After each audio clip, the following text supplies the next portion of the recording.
এই প্রজেক্টের নাম হচ্ছে ওয়েদার স্টেশন। এই ভিডিওতে শেখানো হবে কিভাবে এরকম একটি ওয়েদার স্টেশন তৈরি করা যায় সেই বিষয়ে। তাই ভিডিওটি না টেনে সম্পূর্ণ দেখতে থাকুন, কারণ এখানে প্রতিটি টপিক পুঙ্খানুপুঙ্খভাবে বোঝানো হয়েছে। তাই একটি টপিক যদি আপনি মিস করেন তাহলে কিন্তু বুঝতে পারবেন না। এই ওয়েদার স্টেশন থেকে যা যা পরিমাপ করা যাবে কিংবা মনিটরিং করা যাবে তা হলো তাপমাত্রা, বায়ুমণ্ডলের চাপ, বায়ুচাপের প্রবণতা, বায়ুচাপের উপর ভিত্তি করে আবহাওয়া অবস্থা, তাছাড়াও আরো অনেক কিছু। তাই এই প্রজেক্টের ভিডিওটি অনেক ইন্টারেস্টিং হতে যাচ্ছে। তাই ভিডিওটি স্ক্রিপ্ট না করে সম্পূর্ণ দেখার অনুরোধ রইল। চলুন তাহলে ভিডিওটি শুরু করা যাক। প্রথমে নিয়েছি এরকম একটি ব্রেডবোর্ড, তারপর নিয়েছি এরকম একটি ESP32C3 super mini development board, যেটা টাইপ সি পোর্টের। এখন ESP32C3 ডেভেলপমেন্ট বোর্ডটি ব্রেডবোর্ডের সাথে লাগিয়ে নিব। তারপর প্রয়োজন হবে এরকম একটি 0.96 মডেলের একটি ওলেড ডিসপ্লে। এখন এই ওলেড ডিসপ্লেটি ব্রেডবোর্ডের সাথে লাগিয়ে নিব। যাদের ব্রেডবোর্ডের কানেকশনগুলো জানা নেই তারা আমার ইউটিউব চ্যানেলের এই ভিডিওটি দেখে আসতে পারেন। এই ভিডিওটির লিঙ্ক ডেসক্রিপশন বক্সে দেওয়া থাকবে। তারপর প্রয়োজন হবে GY68BMP180 বায়োমেট্রিক প্রেসার সেন্সর। এই সেন্সরটির পেছনে পিনগুলোর নাম উল্লেখ করা আছে। এখন এই সেন্সরটি ব্রেডবোর্ডের সাথে লাগিয়ে দিব। কম্পোনেন্টগুলো ব্রেডবোর্ডের সাথে লাগানোর পর এখন এখানে ওয়্যার কানেকশন দিতে হবে। স্ক্রিনে দেওয়া ডায়াগ্রাম অনুযায়ী ওয়্যার কানেকশন করে নেব। ওয়্যার কানেকশন দেওয়ার পর এখন আমার ESP32কে প্রোগ্রাম করতে হবে, যার জন্য এরকম একটি ডাটা কেবল নিয়ে নিছি, যেটা টাইপ সি পোর্টের, এবং এখানে একটি ব্যবহার করছি OTG কনভার্টার। এটিও হচ্ছে টাইপ সি পোর্টের। ডাটা কেবলের যে টাইপ সি পোর্টটি রয়েছে এটি আমি আমার ESP32C3 ডেভেলপমেন্ট বোর্ডের সাথে কানেক্ট করে দেব। এখন বাকি থাকলো এই OTG কনভার্টারটি। এই OTG কনভার্টারটি আমার স্মার্টফোনের সাথে কানেক্ট করে আমার ESP-তে প্রোগ্রামিং করব। তো আমি এখন চলে যাচ্ছি আমার মোবাইল স্ক্রিনে। আমার ESP-কে প্রোগ্রামিং করার জন্য এই তিনটা লাইব্রেরির প্রয়োজন হবে। এই তিনটা লাইব্রেরির জিপ ফাইলগুলো আমি প্রথমে ডাউনলোড করে নিব। ডাউনলোড করার জন্য হোয়াটসঅ্যাপ অ্যাপে আমি ক্লিক করব। আমার হোয়াটসঅ্যাপ চ্যানেলে তিনটা লিঙ্ক দেওয়া থাকবে তিনটা লাইব্রেরি ডাউনলোড করার জন্য। তো আমি এখানে প্রথম লিঙ্কটাতে ক্লিক করব। ক্লিক করার পর এটা অটোমেটিক্যালি ডাউনলোড হওয়া শুরু হয়ে যাবে। দেখতে পাচ্ছেন এখানে কিন্তু একটা লাইব্রেরি আমি ডাউনলোড করে ফেলছি। এভাবে আমি একে একে বাগে দুইটি লিঙ্কে ক্লিক করব এবং মোট তিনটি লাইব্রেরির জিপ ফাইলগুলো ডাউনলোড করে নিব।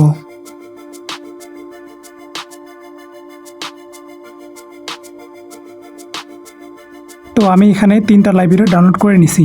এখন যাব আরডুইনো ড্রয়েড অ্যাপে। এটা প্লে স্টোরে পেয়ে যাবেন। তো এখান থেকে আমি যাব 3 ডট মেনুতে ক্লিক করব। তারপর এখান থেকে লাইব্রেরিতে ক্লিক করব। তারপর এখান থেকে ম্যানেজ লাইব্রেরিতে ক্লিক করব।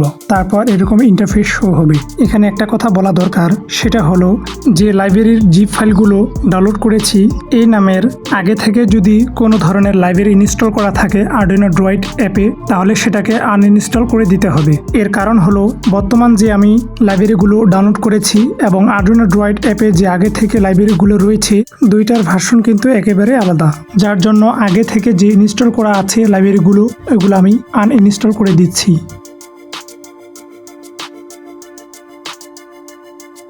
আনইনস্টল করা হয়ে গেলে এখান থেকে আমি এখন ব্যাক আসবো। ব্যাক আসার পর আবার 3 ডট মেনুতে ক্লিক করব। এখান থেকে লাইব্রেরিতে ক্লিক করব। তারপর এখান থেকে ডাউনলোডেড জিপ লাইব্রেরিতে ক্লিক করব।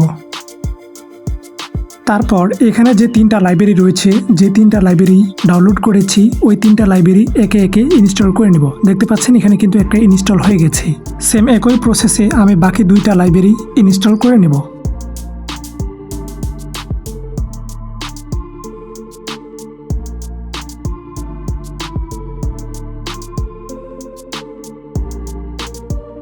আমি তিনটা লাইব্রেরিকে ইনস্টল করে নিছি। এখন আরডুইনো ড্রয়েড অ্যাপ থেকে বেরিয়ে আসব। বেরিয়ে আসার পর এখন আমি ক্লিক করব নোটপ্যাডে, কারণ এখানে আমার সম্পূর্ণ কোড লেখা আছে। এখান থেকে যতগুলো কোড আছে সম্পূর্ণ কোডগুলোকে অল সিলেক্ট করার পর কপি করে নেব। তারপর আমি চলে যাব আবার আরডুইনো ড্রয়েড অ্যাপে। এখন এখানে আসার পর আরডুইনো ড্রয়েড অ্যাপে সম্পূর্ণ কোডগুলোকে পেস্ট করে দেব। পেস্ট করে দেওয়ার পর এই যে 3 ডট আছে এখানে আমি একবার ক্লিক করব। 3 ডটে ক্লিক করার পর সেটিংসে ক্লিক করব। তারপর এখান থেকে বোর্ড টাইপে ক্লিক করব। তারপর এখান থেকে ESP32C3 সিলেক্ট করে দেব। তারপর এখান থেকে ESP32C3 ডেভ মডিউল এটাতে ক্লিক করে দিব। তারপর এখানে লেখা আছে USB CDC অন বুট, এই অপশনটাতে আমি একবার ক্লিক করব। এখান থেকে এই সেটিংটাকে ইনেবল করে দেব। তারপর লেখা আছে আপলোড স্পিড, এখানে একবার ক্লিক করব। এই সংখ্যাটাকে আমি এখান থেকে সিলেক্ট করে দেব, তারপর ওকেতে ক্লিক করে দেব। এখন সম্পূর্ণ কোডগুলোকে কম্পাইলেশন করতে হবে, তো আমি এখানে কম্পাইলেশন আইকনে একবার ক্লিক করব। এখানে ক্লিক করার পর এখানে ইয়েজে ক্লিক করে দেব। দেখতে পাচ্ছেন কোডগুলো কিন্তু কম্পাইলেশন শুরু হয়ে গেছে। তো গাইস কিছুক্ষণের মধ্যে কিন্তু সম্পূর্ণ কোড কম্পাইলেশন ফিনিশ হয়ে গেল। এখন আমি আমার ওটিজি কেবলটিকে আমার স্মার্টফোনের সাথে কানেক্ট করলাম। দেখতে পাচ্ছেন এখানে কিন্তু লেখা উঠছে। এখন সম্পূর্ণ কোডগুলো আমার ইএসপিতে আপলোড করার জন্য এই আপলোড আইকনে একবার ক্লিক করলাম, তারপর ওকেতে ক্লিক করব। দেখতে পাচ্ছেন এটা কিন্তু আপলোড হয়ে গেল। এখন আমি ডাটা কেবলটিকে খুলে স্ক্রিন থেকে বের হয়ে আসব। এখন আমি আমার ইএসপি থেকে ডাটা কেবলটিকে ডিসকানেক্টেড করে দেব। এখন এটাকে চালানোর জন্য প্রয়োজন হবে একটি মোবাইলের ব্যাটারির, তো এটা আমি আগে থেকেই সোল্ডারিং করে নিছি। আর এই ব্যাটারিটির ভোল্টেজ হচ্ছে 4.11। এখন প্রয়োজন হবে এরকম 2 সুইচের একটি সকেট বোর্ড, যেটার আমি 4টি স্ক্রুকে আগে থেকে খুলে রাখছি। সকেট বোর্ডের উপরের অংশের আমার কোনো প্রয়োজন নেই, এটি আমি সাইডে রেখে দিলাম। সকেট বোর্ডের এই অংশে সম্পূর্ণ প্রজেক্টটা এখানে সেট আপ করতে হবে। প্রথমে মোবাইলের ব্যাটারিটাকে এখানে আমি লাগিয়ে নিচ্ছি। এখন আমি ব্রেডবোর্ডের সাথে যে সম্পূর্ণ প্রজেক্টটি তৈরি করছি ওটা এখানে বসিয়ে দিব। বসিয়ে দেওয়ার পর ব্রেডবোর্ডের যে তারগুলো রয়েছে, জাম্পার ওয়্যারগুলো, এই তারগুলোকে আমি পজিশন অনুযায়ী মুড়িয়ে দিব।